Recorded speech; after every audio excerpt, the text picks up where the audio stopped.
March is done, so that means it's time to wrap up the month with our March 2021 zero-based budget report. So stick around to see how things went.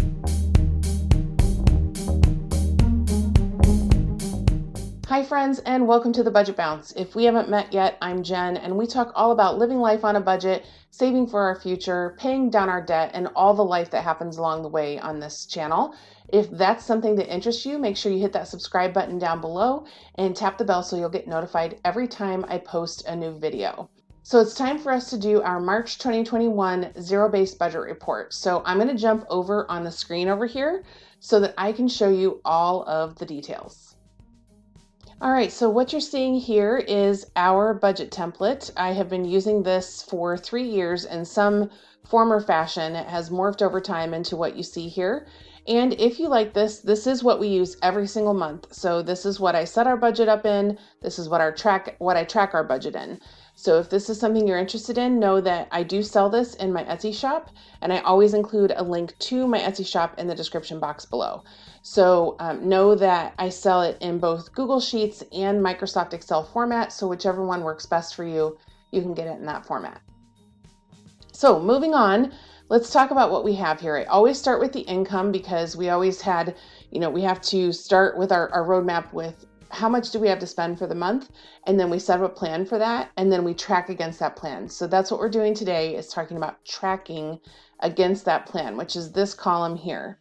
So called actual. And so what I do is over here, I enter what the expected and actual is for income. And you can see we have 4 lines blacked out that are mine and Matt's regular paychecks. And then we have the rental income. And if we get any other streams of income, we can add lines here as well. And you can see this carried over to this box here. So if you look down here, you can see we started with the same number. This number is a little bit different because I don't include sinking funds or anything like that that would show up over here. So anyway, again, blacked out for details here, but we have no problem sharing totals as far as our salary goes. You can see we had our salaries, plus we had $450 in rental income come in. We had sinking funds of $108, and that brought our total to $10,446, which was $154 higher than what we originally planned. Moving into giving, you can see that we didn't plan on anything and we didn't spend anything. So we are right on target there. And in housing, we spent $2,550 on mortgage. Utilities were $186 for gas and electric. That's our monthly bill. We have a quarterly bill for water, garbage, sewer, and that's not due again until May. And then internet was $116, mobile services $186, and that brought our total to $3,039, which is just a few cents over what we originally planned. In transportation, we spent $129 on gas, $19 on OnStar, and then we had $70 unexpected in repairs for the MKX, bringing our total to $219, which is $48 over what we originally planned. Luckily, we have a sinking fund for this, so this was not a big hit to the budget. We were able to pull this out of there. In food, we spent $808 on groceries and $96 on dining. And you can see we were way over in groceries by $158. We were under a little bit in dining. That brings our category to over by $154. But I do want to talk about this for a minute because food has really been, this category has been really kind of out of control since November, December of 2020. And I acknowledged that when I did our February 2021 budget report. And in talking about how I was going to try to be more intentional in March with this, and while yes, I went over, this number is a third of what we did, of how much we went over last month. I think it was $450 we went over in the month of February. So this is much better than what it was. And so I'm going to keep trying to trend it down so that we can get this under control, because $750 is plenty for 3 people. And the reason why we've been doing so much better with dining is because I cook a lot more, because we're in a new house with a beautiful new kitchen and I love to cook in it. So anyway, that's why this hasn't been an issue, whereas before it was almost always an issue. So anyway, $904 for food is our total. In kiddos, we have one line item here for bug for Easter. So Easter was early this year, and so we bought everything. It was the first weekend in April, and so we bought everything in March. and our budget was $30 and we spent $31, and so came in just a little bit over. In pets, we spent nothing. We spent $35 on grooming, we spent nothing on meds, and $121 on other supplies, bringing our total to $156, which was $19 over what we planned. In this grooming, we did, this is that $20 that we're paying for the monthly toenail trimming, and teeth brushing that we're getting at Petco. So it's up to once a week. I'm sorry, it's as often as once per week per month for $20 for both of those services. So $20 gets you up to 4 teeth cleanings and 4 nail trims. We take him every other week, so we still feel like that is totally, I mean, that's like $5 per service. So totally affordable. And since we do not do well doing his toenails, we're terrified of hurting him. It's so much better to have a pro do it. Also, we spend a little bit more because we had them bathe him and go through that whole experience, because he got syrup all over in his hair and his fur on the back of his neck and stuff. So we went ahead, when we took him in, we scheduled for him to get a full bath and everything. And so that was nice. He came home with a nice Marvel Comics bandana. So, and we're big Marvel fans around here, so that was a big hit. In insurance, I won't run down and bore you with all the details here, but we planned on $838 and we spent $838 just like we planned. In entertainment, we spent $25 for streaming, $3 for HP Inc., totaling $28, which was right on target. In health, we spent $462 on flexible spending accounts, $33 on the gym, and $19 on healthcare, bringing the total to $515, which was $100 under our plan. And this is off because they still haven't fixed Matt's check since he changed jobs on December 1st. His first check was on December 29th, and they still haven't gotten it right. So yet another email went out after he got paid this week of me saying, can we please get this corrected? And for those of you who don't know, I'm a human resources manager, and I'm here to tell you that if my team performed the way this team is performing in regard to my husband's benefits, I and they would have been fired a long time ago. So it's terrible customer service. And yeah, anyway, I've been giving the benefit of the doubt for 3 months. I'm so over it. Anyway, moving on. Let's talk about extras. So we planned for lawn and garden. We do currently have 2 homes that we need to get the lawns cleaned up and get some things ready for the spring and summer. And so we planned on $400 and we spent $401. We spent $25 on taxes. I did those at the very end of February, so they posted in March. I did get my hair and brows done in March, and so that was $52. This plumbing is for the second emergency visit that the plumbing company had to come and do in February, but they didn't charge us until March for some reason. So that was $142. And then Google Storage was $19. And this was for, I spent several hours cleaning out my phone. Cleaning it out because I had thousands of pictures on here. So what I did was I had to buy storage to put it all on. So we can get it out in the cloud. So that was $19.99, and that brought our total to $641, which was just $21 over what we originally planned. And some of this we had sinking funds for, and others we cash flowed it for the month. In miscellaneous, I did not spend anything out of my spending. Matt spent $29 of his. We spent $376 in household and $484 in all other miscellaneous. There were some things that came up that we didn't plan on, like we spent $100 on a pair of shoes for me. And this is not how I like to spend my money. But I'm going to be honest with you guys, I have not been able to get my foot in a shoe since before I went to the ER with blood clots 6 months ago. So all winter long, I have been wearing slippers because I could not get my foot in a shoe. I have so much swelling in my leg and in my ankle and my foot since I had this blood clot in my leg. And I have been trying since December to find either hard bottom slippers or good walking tennis shoe type shoes that I can get my foot in. And I have been unable to do that until now. But finally, Matt found me a pair. I don't know how many, we bought them and had them shipped. I couldn't get my foot in, we sent them back. I think we went through 5 or 6 pairs before we finally got this pair. So anyway, like that's an unexpected thing that came up. It's nice out. I can't go outside because the slippers I have are like walking on, it's like walking in your socks. So anyway, things like that have come up, but also we have 2 houses that we're taking care of. So this unfortunately has been a category that we've been struggling with since we moved. And it was an issue before we moved too. It's just worse.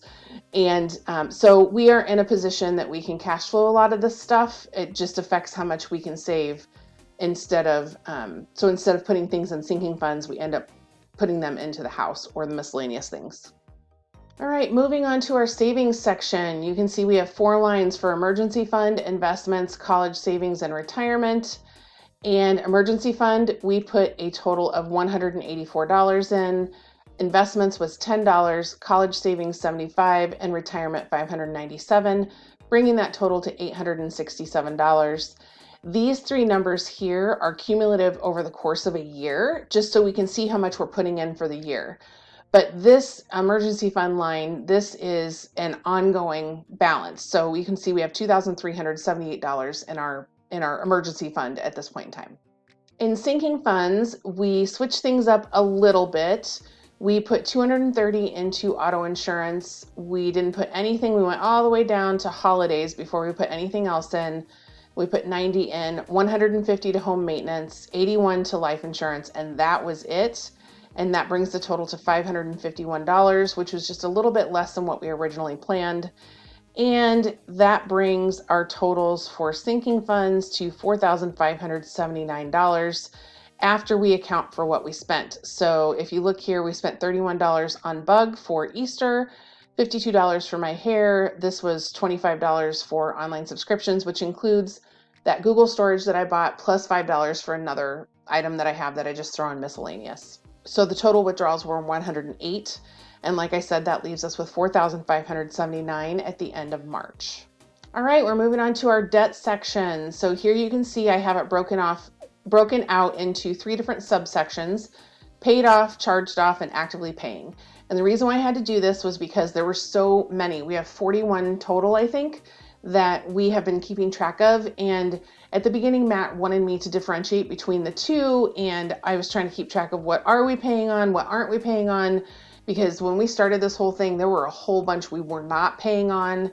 And so that evolved over time. It was just really, it was like trying to herd 41 cats. And so here was the system that I came up with. So first of all, as we started paying things off, I created this paid off section. So this paid off section shows all the debts that we've already paid off. They are 100% gone in the rearview mirror. We do not have to deal with them anymore. They total $32,161. You also will see that we have pink and black font, and the pink represents anything that has my name on it, and the black is anything that has Matt's name only on it. So that is where you're seeing that distinction. And then when you go into the charged off section, this is a whole bunch of old credit cards. These were all Matt's. He asked me to set these aside and deal with them later. And I agreed because these have all long been charged off. They've been charged off by the original creditor that you see listed here, and they've been sold to a collector who now maybe paid 10 or 15 cents on the dollar for this debt. So if it was, $322, then they might have paid 10 cents for that. They might have paid $32 for that. And they're asking us to pay them the whole 322. And so that is not something that we are interested in working through right now. We focused on the things that we kept current with the creditors, and we are continuing to work on those. We will come back to these at a later date, but you can see $6,718 is the total here. In the actively paying section, you can see we have a mix of pink and black fonts. So let me just run down through here and show you what we have. And you will see at the end of the month, we have $151,947 left in the actively paying section. So Care Credit, we paid $50. Lowe's, we paid $190. Gordman's, we paid $80. Capital One, $25. This is a private student loan for $50. These are Matt's 3 child supports. We originally planned on $725, but they only took out $363 because they only took it out of one of his checks. Yet another thing that he works for the same employer that he worked for on November 30th, but it took them until March to get his child support set up again. I just totally do not understand. I mean, this is the state and they run the child support division. Why in the world can they not figure out how to streamline this so that it is a smooth process? I just don't get it. And I'm so sorry. Uther's outside barking. Next up, we paid our HELOC for $200. The car payment is $550 and the family loan is $250, bringing our total to $1,758. I'm really sorry for the dog barking. It is Uther. He's downstairs, I believe, directly below me in the living room, barking out the window that's open. So I'm totally picking it up. I apologize if it's distracting you. It's very much distracting me. Anyway, $1,758, which is less than what we planned, and that's all about the child support. Okay, sorry about that. I had to just stop recording for a minute while he got it out of his system. So I don't remember what I was saying before I had to stop. $1,758 is what we paid. It was a little less than what we planned. You can see here that we had a total of $175,858 in debt coming into the month of March, and we have a lot less than that at the end of March. So let's talk about that for a minute. You can also see we paid $169 in interest this month, and thank you that that student loans are interest-free right now. But let me take you down here to the bottom here and show you this little chart. So we noticed in January 2021, and I talked about this in our February budget, I think, that Matt's balances on his child support accounts were a lot lower than they had been, like by several $1,000s. And we thought maybe it was a mistake, but we had I talked about it a little bit. I had some viewers who went and did the research for us and sent me some links to articles and showed us that the state of Illinois on January 1st of 2021 made a change having to do with the interest that is accrued and paid on back child support. So we started the month with $15,550 in this one, $5,598 in this one, and $77,232 with a total of $28,381. And you can tell that we ended a lot lower. The total at the end of the month was $12,414, which is almost a $16,000 difference. That was this adjustment that they did for interest. Now, I will tell you, doesn't matter if we're at 28,000 or if we're talking about 12,000, Matt only owed about $2,300 on his total actual back support. The rest of these balances is all interest. And you can see the breakdown here. So after he got done, he owes $2,100 and then $10,300 in interest. So he still has to pay this. So this will stay in our rotation for a little while, but at $725 a month, we're excited to get this paid off and to be done with it. It is our biggest outgo every month aside from our mortgages. So $12,414 is what's left. So what I did was I came up here and I made that adjustment. So you can see the bigger numbers at the beginning of the month, and then I added in the correct lower numbers at the end of the month. So it looks like we paid off $17,193, which total debt killed off this month is $17,193, meaning we don't have to deal with it anymore. The difference is normally that's money that we paid in instead of this adjustment that happened of almost $16,000. So we actually killed off ourselves $1,564 this month, and this then reflects the rest of it. So what that ended up doing and is taking us from our total debt at the beginning was $263,358. And then since then, we have paid to date $104,692. So if you look down here, I'm so sorry for that pop-up. 39.8% is the percentage of starting debt that we have paid off so far. So that's this number divided by this number is how we get that. The other thing you see here is this 41.7%, and that is the percent of income that we paid to debt this month. So by that, what I mean is our regular salaries that Matt and I have. So there's 4 lines up there in the income box that show our regular salaries coming in. And then I add this number here of this debt, this is consumer debt, to what we paid to our mortgages, which is $2,550.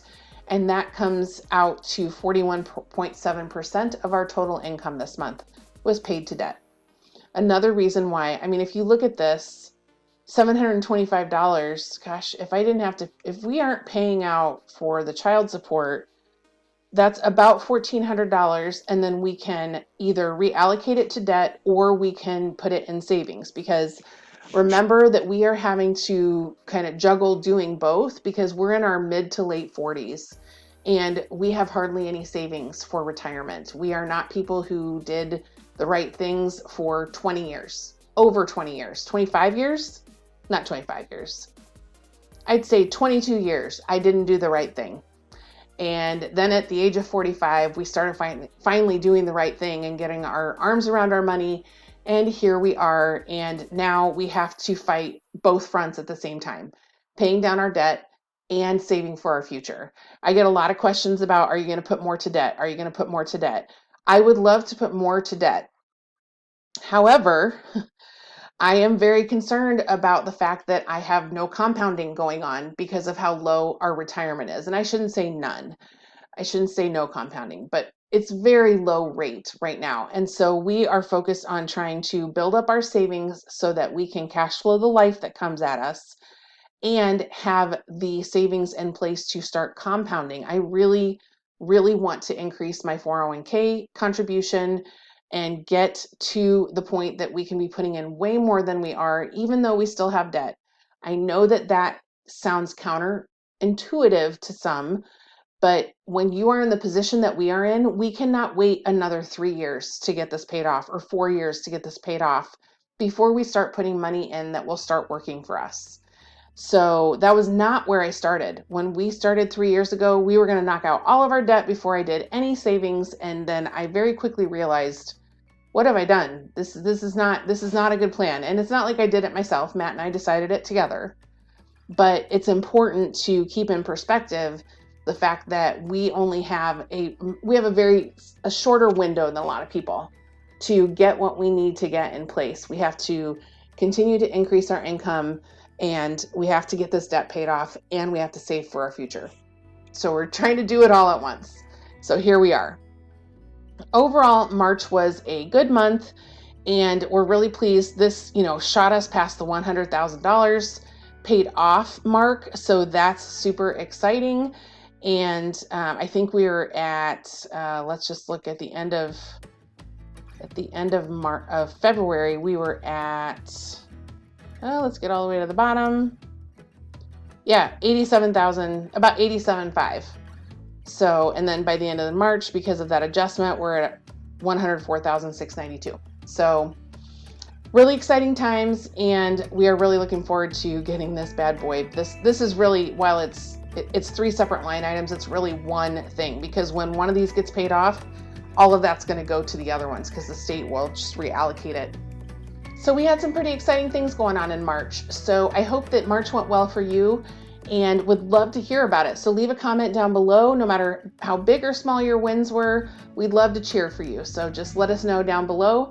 That's all I've got for you today. Till next time.